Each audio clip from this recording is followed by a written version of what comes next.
Hi, my name is Dale McDonald. I'm the president of HydroShield, and first and foremost, I'd like to thank you for your interest in HydroShield and for your business. We're here today to do a standard HydroShield install. We're going to do this on a Evinrude 25 horsepower outboard. And the nice thing about this little engine is, as you can see, it's been used quite a bit. It's been well used. The owner has been out on the water quite a bit and has hit a few things, which is very common. But the bracket system on the HydroShield is made from 3/16 marine grade stainless steel, actually acts as a skag guard. So it's actually going to strengthen and reinforce this skag when we finish with the install. A couple of things I'd like to point out about this skag also. What's a little unique is most of the time skags will extend 3/4 of an inch below the propeller. So this is going to be a little different install, but you'll still get a very good idea of how we do the install. Within the HydroShield kit, there is a set of instructions, and I would ask that you do read these carefully. For the standard HydroShield, there are two different ways to install it. One is if you have power trim, and that's where you trim the engine out when you're at speed. And the other is when you have no power trim, where the engine is just fixed to the stern rail. So the first set of instructions is for power trim. It shows how to align the bracket, and we're going to go through that in just a second. And then as you continue on, the second set of instructions is for without power trim. So make sure you look for the correct install for how you run your boat. Okay, so after reading the instructions, now we're going to mount the brackets. The kits come with 4 stainless steel carriage bolts. Those carriage bolts lock into the bottom of the foil into a locking collar, and then you put the bracket on top. Maintain pressure on the head of the carriage bolt at all times so it doesn't fall and strip out. And then you put the nylock on, and then you tighten.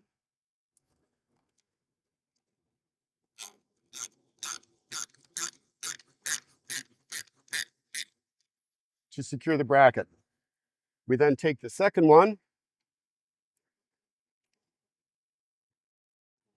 make sure it locks in, maintain pressure on the carriage bolt, and put the second nylock in, and then tighten.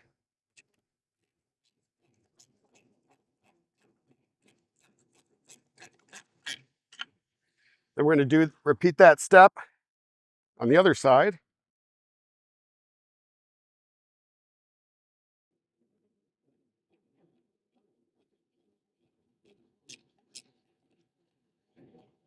Now, what we always want to do is tighten them up, but allow them to have a little bit of play so that when they go onto the skag, they'll splay a little bit and be able to move up the skag.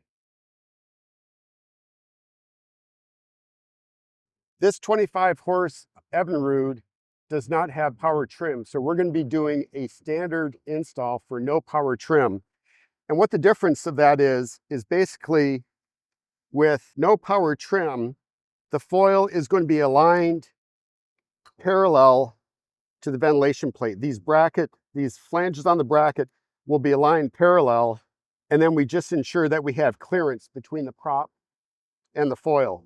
For power trim, it's going to be angled down just slightly like this, and I'll show you how we install that. And what we do is we take measurements from here to the foil, from the ventilation plate to the back of the foil.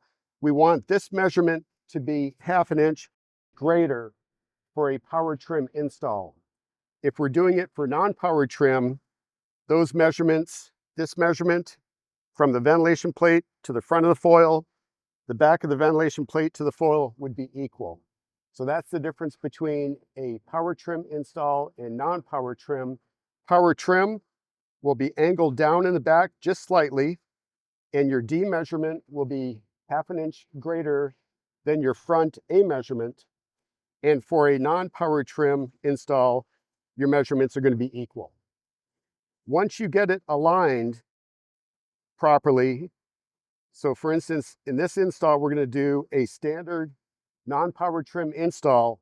Once we get our measurements correct, our front and back measurement, we just want to make sure that we have a minimum of 3/4 of an inch clearance between the prop. If we're doing this for a power trim install, that minimum clearance would be 1¼ inch because of that 1/2 inch that we're adding to the back measurement. And the reason why we have the 2 installs For the non-power trim install, if you can picture this is the engine, the foil is attached like this, and the engine is always operating in this manner. It's not being trimmed out. With a power trim install, because the engine is going to be trimmed out at speed, we angle the back down just slightly so that when the engine is trimmed out, you have a better angle of attack to the water, and therefore you will not lose your top end performance. If you were running a power trim setup and you installed it for non-power trim like this, and then you trim the engine out, you would be cupping the water, and that could result in a decrease in your top end performance. So that's why for power trim applications, we angle the back of the foil down 1/2 inch to allow trimming the engine out without losing anything on your top end. Okay, so again, we're gonna mount this. We're gonna put the skeg between the brackets, and we're gonna slide the brackets up onto the skeg. Now, because this skeg, as I pointed out earlier, was the same level of the prop, we're actually pulling the entire assembly down slightly so that we can maintain the proper clearance between the prop and the foil. So once we get it aligned, and I'm actually doing this, I'm kind of eyeballing it just with the experience I've had in installing these. Leave it there, and then we take a tape measure, and this is where we get our alignment. So again, this is for a non-power trim install. So we've got the angle between the ventilation plate and the foil is 12 inches here. It's 13 inches here. So what we're going to do is we're just going to angle this up slightly. Check the measurement. We're 12 inches. And we're exactly 12 inches. So that is the correct alignment right there for a non-power trim install. Again, if we were doing power trim, we would angle this down 1/2 inch. We want to make sure that the leading edge of the bracket is not ahead of the leading edge of the skeg. We want it slightly aft. Get this aligned. And then sometimes, depending upon the skeg, the foil will hold itself in place. Most of the time, it will not. And so therefore, you need a clamp. What we always recommend is clamping it in this position right here, because you're going to want to drill your top aft hole first. Once we get the alignment correct, then we're going to drill the skeg. We use a 1/4 inch metal drill bit. The lower unit is cast aluminum, so it's very easy to drill. So we always recommend just drilling very slowly as you're drilling. So we're going to start here. Just put a very small amount of pressure.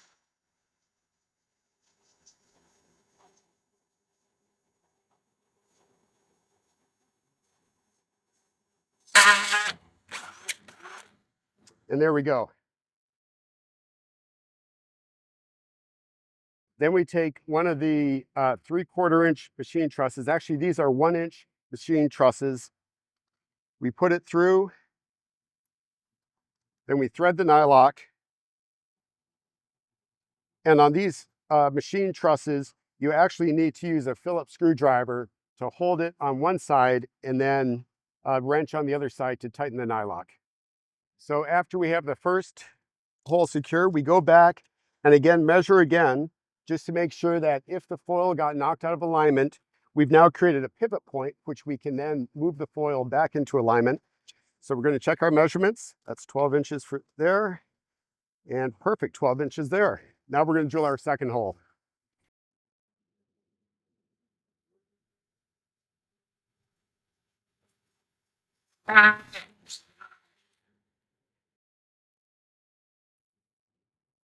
Now we're going to insert the machine truss,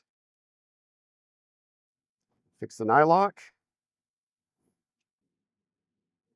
Here we go. Now after the second hole is drilled, you can release the bracket because you're now locked onto the skeg. So then we're going to drill the third hole.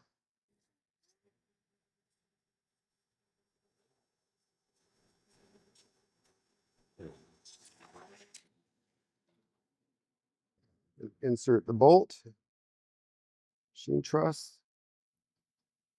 Fix it.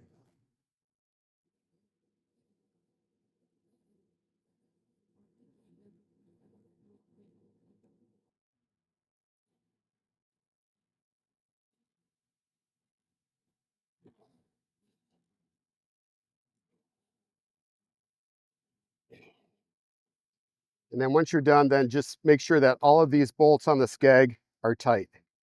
So once you have your alignment, before you do your drilling, again, just want to make sure that you have a minimum of 3/4 of an inch gap between the propeller and the top of the foil for the standard size foil.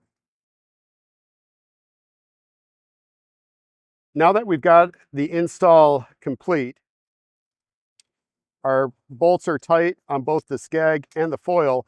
Now what we're going to do is we're going to cut off the excess threads on the skeg. That's very important because when you're at speed, if you leave the threads exposed, you could create some cavitation, which is going to lower your performance. If you cut the excess threads off, you will have no issues with cavitation at all.